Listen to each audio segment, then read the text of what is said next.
Hello बच्चों, let's read the given question. The question says a small block of mass 100 gram moves with uniform speed in a horizontal circular groove with vertical side walls of radius 25 centimeter. If the block takes 0.2 second to complete one round, find the normal contact force by the sidewall on of the groove.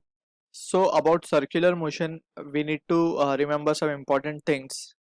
Like अगर कोई particle circular motion में है, ठीक है, let's say एक particle है and it is performing circular motion. So अगर हम बात करें in the frame of reference, in the frame of this particle that is performing circular motion, हम कह सकते हैं कि इसके ऊपर एक नॉर्मल या फिर एक सेंट्रीफ्यूगल फोर्स लगेगी जिसे हम सूडो फोर्स भी कहते हैं इन द आउटवर्ड डायरेक्शन. उसका फॉर्मूला है एम आर ओमेगा स्क्वायर और यह हम लिख सकते हैं M V square by R. ठीक है, तो दोनों में से एक फॉर्मूला कोई भी we can apply as a centrifugal force in the frame of the particle that is moving in a circular path. ठीक है, अब यहाँ से ही this is what the formula we have to use in the given problem and हमें जो scenario given है उसको अगर हम रिकंस्ट्रक्ट करने की कोशिश करें, so let suppose this is the groove.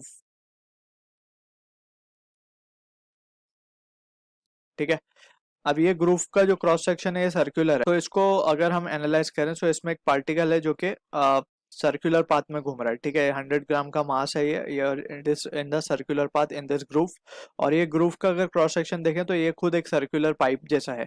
ठीक है, अब अगर हम इन द फ्रेम ऑफ बॉब की बात करें, सो यहाँ पे हमने जैसे डिस्कस किया, it will be experiencing outward force that is centrifugal force that is given by the formula M R omega square. ठीक है, और बदले में ये वॉल भी एक इसको फोर्स लगा रही होगी इस डायरेक्शन में जो कि है normal reaction, and this is what the normal reaction we are interested in finding.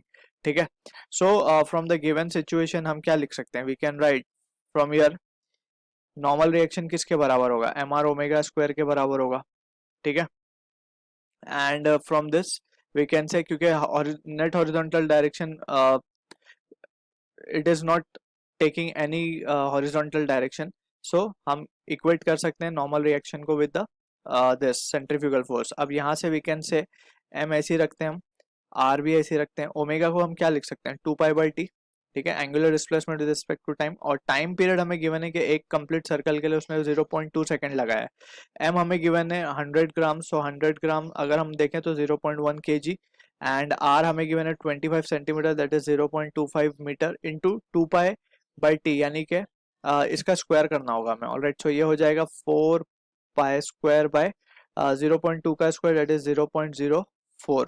ठीक है, सो इस पर्टिकुलर केस में हम इसे अगर रिजॉल्व करते हैं, सो ये वैल्यू आएगी हमारे पास, this will be equals to 0.1 into 0.25, और यहाँ से we can say this will be the value 100 ऊपर आ जाएगी, यहाँ से 10 raise to minus this will be 0.01. तो ये जब वैल्यू ऊपर आएगी so it will be 2.5 into pi square. अब पाई स्क्वायर होता है 9.86 something, so we can say this value will be equals to 2.5 into 9.865. ठीक है, so this value will comes out to be 24.66 Newton. So this is the answer to the question. I hope you understood the solution. All the